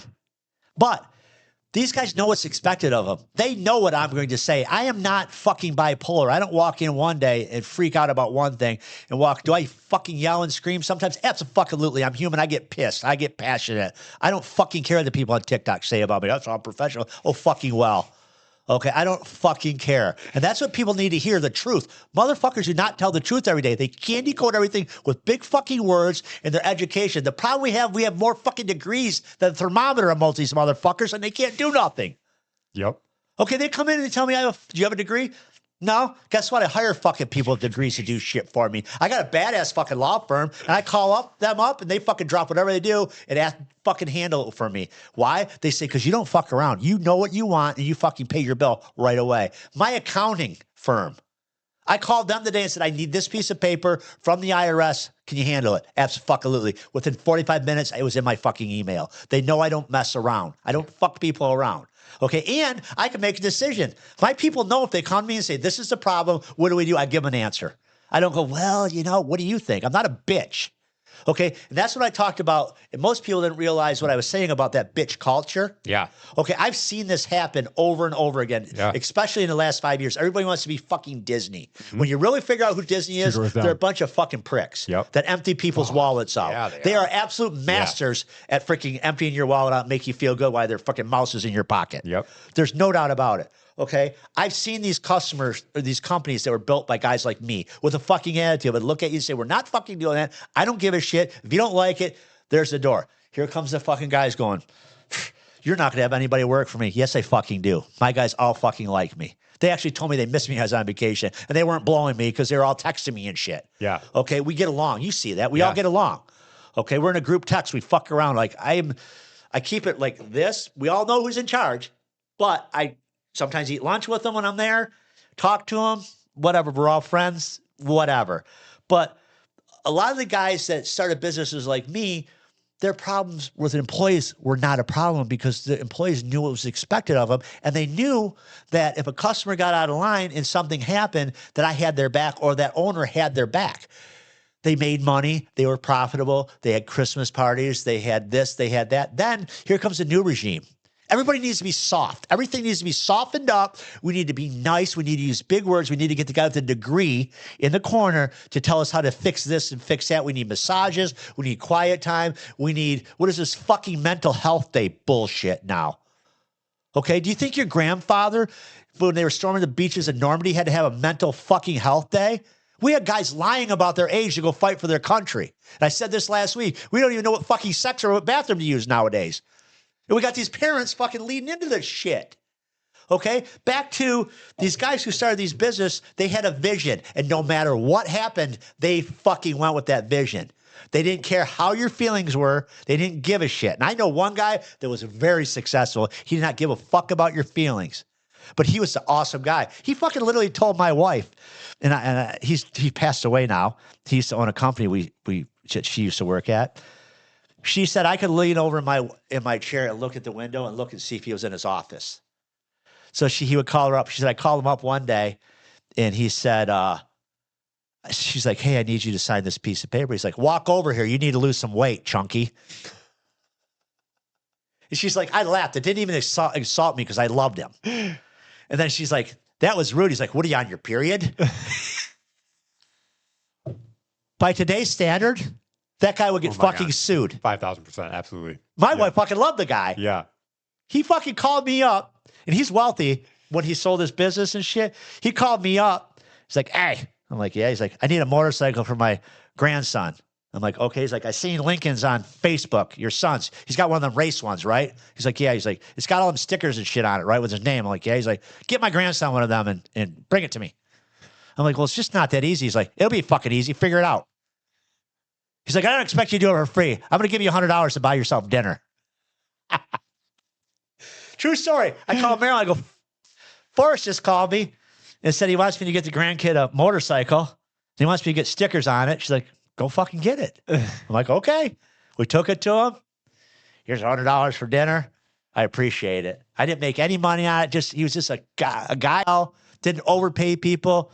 He stuck with my wife. And when he sold his business, he gave everybody $1,000 for every year they're there over 10 years. Wow. My wife was there 16 years at that time. She got a check for $16,000. Wow. Back then, we were fucking broke as a joke.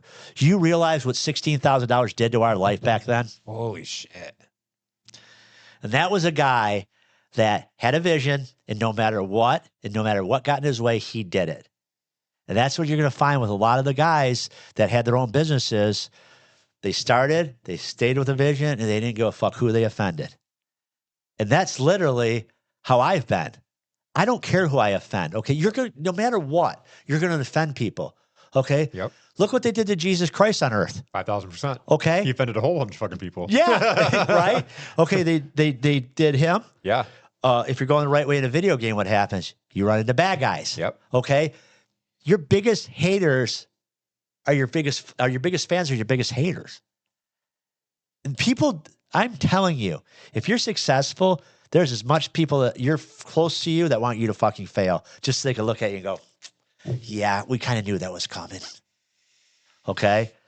How do I fucking stave off that whole thing? I work my dick off all the time, nonstop. I text you sometimes at 9 or 10. Yeah. Well, I better not text them. It's 11 o'clock at night. I wake up. But my point is, Yeah. I don't ever shut my brain down. Yeah. And there's a lot of guys that want to do really good. They just don't know how to do it yet. Or they've been told their whole life, you're horse number 16. And they believe it. And they believe it. You're the guy that's going to go nowhere. Yep. I remember one time, he's passed away now. My Uncle Freddie and them were all over my Aunt Judy's house, and they were talking. And I came around the corner, and they were talking about getting me a job at Chrysler at the plastic molding plant. They're like, if we get him a job where he makes 40 or 50 grand a year, that would be just fine for him. And I was like 17. I thought to myself, fuck you. Yeah. I'm just going to be just fine. And I've just always stayed at the course, and I've always stayed at what I've done. I've always fixed shit, and I've stayed in the business of fixing stuff. Now I'm fixing shops for people, with people. You know what I mean? And I'm changing people's lives now. And you know, all these guys that I meet all have a similar story to me. They started in a truck. They weren't a very good student. They were this, they were that. They started somewhere, and they end up working their way up. Now they just don't know what to do. Okay? That's what people need to understand, that you can do it. And I'm here to tell you, this business is not as bad as everybody says. Just because they have a podcast and they say it's horrible, horrible, horrible, and they get everybody that on there that agrees with them, it's horrible, horrible, horrible, horrible, and then you got people saying big words and stuff like that. This business is not that bad. You just have to find the right spot. And I talked about it last week. How can they sell a bottle of water at a concert for $20 fucking dollars when Walmart can sell it for $1? Yep. Okay, know your place and know your value. And that's what you guys, everybody's been telling you your whole life. Yeah, you know what? You're just not that smart. You're just not that, okay? Think about it, guys. Stop and think about it. You can do it if you really want to. It's the first step you have to take. You have to take the first step. I just told you how I did it. Come up with a deal. There's plenty of guys. Your dad is getting ready to retire from his business, and you've been working with them. Okay? What are you going to do when he leaves? Oh, I don't know. Well, guess what? Screw your fucking balls on and figure it out. You know, when I tell people, they're like, man, you're really expensive. Goddamn right I am. But you only have to sell 4 or 5 hours more a week of labor to pay for me. Yep. But you're sitting there scared to take the next step, or you're too embarrassed to take that next step. Did you think that I just walked in the shop when I decided that I was going to buy into it and get them to buy into it, that I'd think to myself, fucking hey, we're going to make a ton of money? I was scared. Okay, and I'll tell you another thing. As good as I am at running that shop, because I've been running it for 30-some years now, when Steve Garrett walked out that door of closing, when I bought him out and all the money was mine, all the responsibilities were 100% mine, that was a very lonely feeling. And I told Jason this the other day. I said, the day I walk out of this shop, you're going to be completely 100% ready to run it, but it's going to be a very lonely feeling because you don't have nobody to turn around and go, hey, what do you think about this? At that point, everything's on your back. So you have to get all the information figured out and learn how to do all this stuff. Like, I'm training these guys. I'm training Lincoln. I'm training Jason. These guys are all going to be able to do it. But training is the most important thing. And sometimes if you're at the top, you have to go somebody a little bit higher. So if you're the business owner that has all the answers to the questions, but your shop's not doing what it should, and you're blaming your service advisors, and you're blaming your technicians, and you're blaming that, why don't you go fucking look in your mirror? Okay, the buck stops. Look in the mirror. So now that I completely had a heartfelt Hallmark fucking show. This is one of my favorites. This is good. Yeah, I mean, it's just, You know, I talked about you build your internal brand. I already talked about that. My guys know how I'm going to handle shit and how I'm going to feel. They know the mission and they know the expectations. And you said at the beginning, but I want to reverb on that. Okay, here's the fucking good one. Okay, let's do the gut check. If you were an employee, but you're the owner right now, sit down in the fucking chair after you close at night. Would you want to work for you?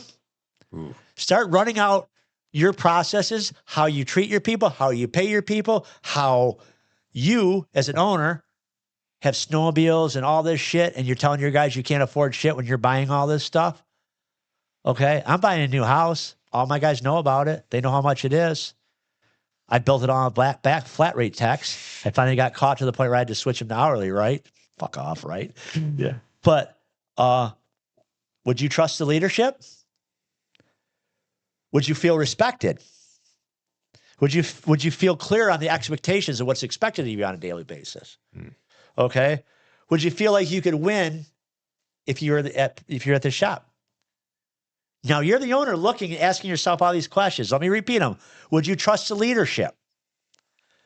Would you feel respected? Would you feel clear on your expectations? Know what goals you need to hit? Would you feel like you could win? If not, your team already fucking knows you're a piece of shit. That's awesome. You really, I guess that piece of shit's a little bit harsh, but fuck it. That's what it is. Okay? Yeah. Yeah. You're stealing people's lives. Think about this. These people, let's talk big words and all that shit. Fuck that. If you got a guy, say you got a 20-year-old guy, and you treat him good and you expect him to retire from your shop, he's giving you his fucking life. Yep. At that point, you have a responsibility to that employee to make sure he can make a good living. You can't say, well, fuck, he only needs to make 40 grand a year. I can make 90. No. Okay?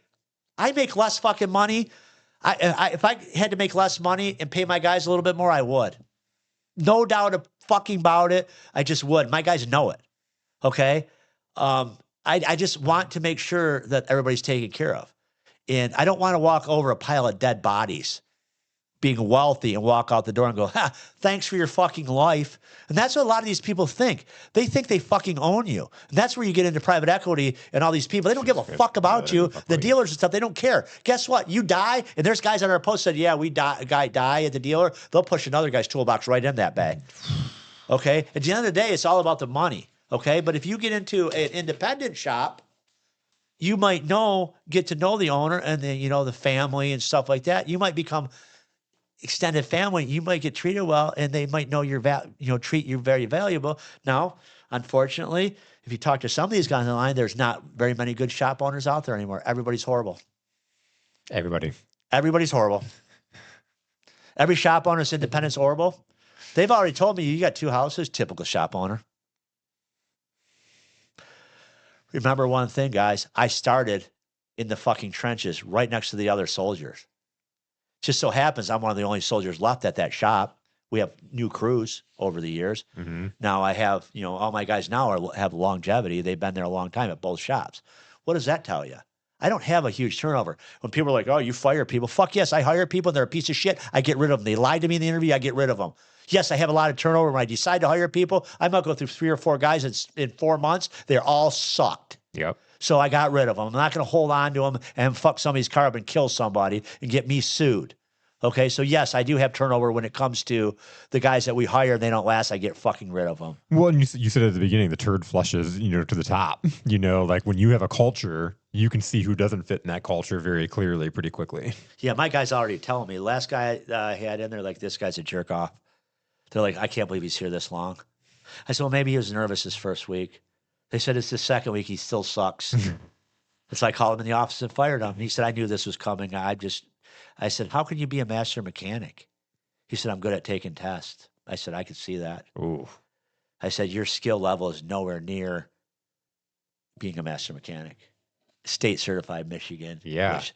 Talk to some people, them tests are easy. Some people they're hard, whatever.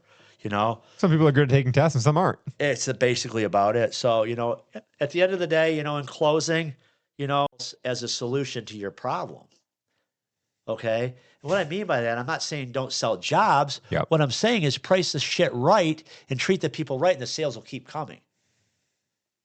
You know what I'm saying? And Steve Jobs said it the best. He said, you build a good product, money is the byproduct. Like if you build this product, the money will come. Yep. And think about it, if it's true. Yeah. Okay. I want people to feel like walk in my shop, this place is really clean, it's very nice, it's organized, okay, it's very professional.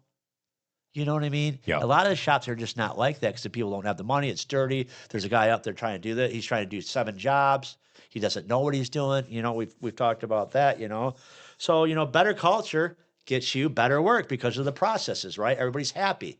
You know, I'm listening to a book right now, which is an older book.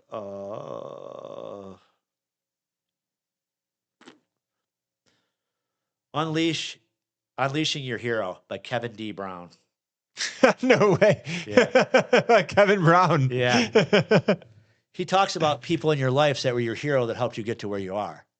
And he was talking about a lady at Disney who was an executive chef who his wife started explaining to him that his kid had autism, how they have their digestive system is very sensitive on certain things and stuff like that, and how this person basically went the extra mile. And he talks about her quite in the book. He talked about her so much, he sent a letter to Disney and stuff like that and ended up getting her way up the thing because how great she was with people. She made them feel welcome and stuff like that. And I think that's a big part of your service advisors.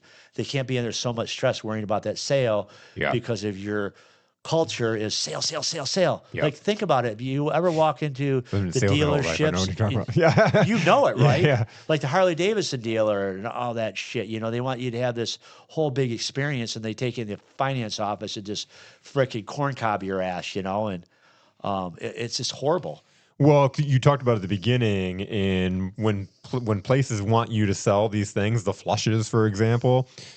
As a salesperson, you will find a way to sell those things, and they may not be the most ethical ways. And like a lot of companies, they won't care. But then what that does is it ruins your brand. It ruins why people hate sales and why they hate going into certain businesses and being sold is because it's the brand that they portrayed. You know, one thing I have never talked about this before, but I'll just go off script a little bit. You ever go to Best Buy or any of these places, and they're like, "Would you like to extend a warranty?" Yeah. So I play this game with them. So I go to buy a washer and dryer on this buy about a year ago. This story just popped into my head, and I was at Lowe's. And I said, I want the best washer and dryer because I get sick of buying them every couple of years. And the guy's like, well, you know, I do a lot of sales and, you know, everybody likes these Electrolux. And I'm like, okay. I said, well, they're about $900 more for the pair. I'm like, if they're going to last, I'm cool with that. Oh, yeah, they're great. Low warranty, never break down, have nothing but rave reviews. I looked online. I'm like, wow, people like them. Get up to pay for them. You want the extended warranty? You just told me not to, bro. I go, wait a second. I go, you just said they never break. Well, you know, it's always good to have an extra warranty, but wait a second. You just literally said they never break. They don't have warranty problems. And he started laughing. He's like, man, you're kind of really fucking good at this. He's arguing with me a little bit back and forth. We're bantering now. He thinks it's funny. He's like, these fucking are management. We get $5 for a warranty we sell, or I forget the number, and management's honest that you still send a warranty. They're, but you're sitting there like you're like State Farm. You're lying and saying one thing to the shop and another thing to the customer. It's like this because of that money. Yep. And what do you think that did to me? I didn't get mad because I knew the guy was just doing his job. But what you could put on your Lowe's card too and save $200. So that warranty is essentially free because they're hoping that you're just going to start making the minimum payment at 39%. Yep. And that's how they get most people. Oh, you know, we pretty much can sure get you financed. You just get the extended warranty too. Might as well throw it on there. You know, I've talked about that before too, how they get these people to open the credit cards. And these shops with credit cards, they're doing it to people now. You can get these credit cards, you know, because the people don't have the money. So you can get paid. You give the private equity people that are loaning the financing and everything, you give them X amount of dollars, the interest rate, and you give them so much of a kickback. And the rich are getting richer. And I don't want to sound like a freaking liberal, but it's kind of true. You know, so, you know, better culture equals better work, right? Because of processes and stuff like that. Better work is better customer experience. What does that mean? They go outside, their truck's clean, there's not grease all over. They don't drive out the parking lot. The freaking check engine light doesn't pop back on. They just paid $900 for your guy to miss it because you have a quality control guy. out the job afterwards. It's been driven thoroughly. It was scanned after the repairs were done, stuff like that. So it's a better experience for the customer. And better experience equals better sales. So there's just no other way around it, people. No other way. It's controlling that situation. And one thing I want to just like say, because what you've done is you've laid out, again, I love how you talk about the role playing, because it's how to train your people. But if you're going and you've never role played with if you're listening to this and you've never role played with your people before, you're not going to get people that are excited. You're going to get pushback. There aren't going to be people that are going to line up and fall in like your guys, because you created a culture that this is just now expected and you're doing it. Whenever people will give a pushback because it's uncomfortable. And this is what we do in boot camp, is it's like role playing these situations. I have an artist in my boot camp this week, and he quoted this guy for a mural $1,300. And the scope of work has changed, and he's like, I gotta represent my price, and I'm nervous about, like, I've got to really up this price because I really shot myself in the foot on the price. And I'm like, what do you want the price to be? And he's like, 5,000. It's like, I'd really be happy with 6,000. I think 6,000 would cover my costs. I'm like, so 6,000, right? Cover your costs. Cover your costs. Like, so 6,000. Okay, 6,000. So I have him role play it.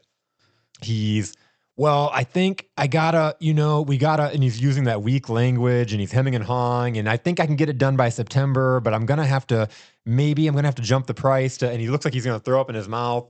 And we did it over and over and over again to where by the end, he increased the price that's going to be $8,000 for the mural. And then he had it something else. If the guy asked him, like, hey, can you get it done by June?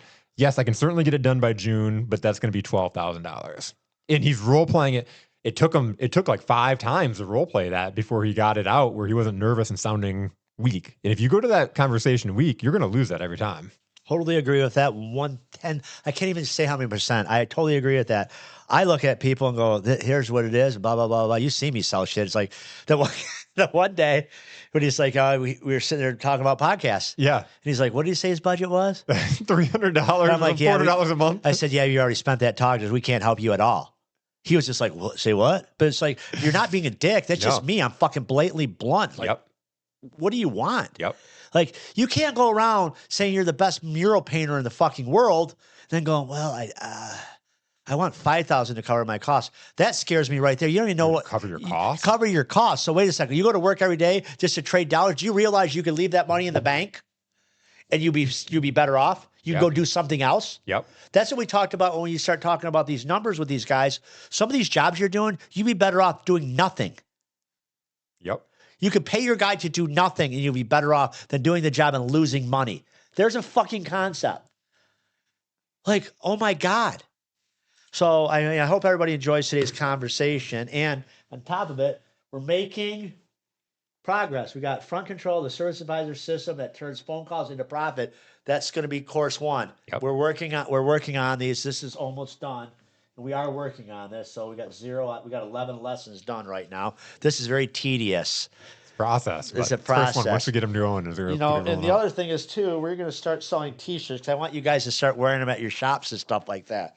This one says, "Pay your techs a fair wage." Last week's were pay your techs for DVIs. We pay our techs for DVIs. Do you realize that if you're a technician, you're not getting paid for a DVI in an independent shop? Add 0.2 here and there, and you'll get paid for your DVIs. You don't even have to tell your boss. At the end of the day, add 0.2. I was adding 0.2 to my jobs back in the day when I worked at Hal's Auto Clinic, and nobody even ever caught me. And I was supposed to do strict book time, and I was over there adding 0.2, 0.3 all over the place, and nobody ever said a word. Okay? Get what's yours, guys. If you're just listen to this conversation, it's going to be on every Friday morning. Our episode comes out 7 o'clock. Yep. 7 o'clock, and we got 921 YouTube subscribers. Guys, hit the button. Hit the button. If you guys like our content, hit the button. I'm trying to buy a 3rd house. If you hit the button, I could buy more cool shit, right? Because you all know social media has changed my life. I could shut this door tomorrow and never come back in here and be just fine, but I like running my fucking mouth. And I like pissing everybody off, apparently, right? But let's keep it real, right? Let's go. All right, have a great day. Bye. All right, that's going to do it for this episode of Repair Shop Reckoning. If this helped you, please make sure to subscribe so you don't miss what's coming next. We drop real conversations, real systems, and real solutions every week. We'll see you back here next time on Repair Shop Reckoning.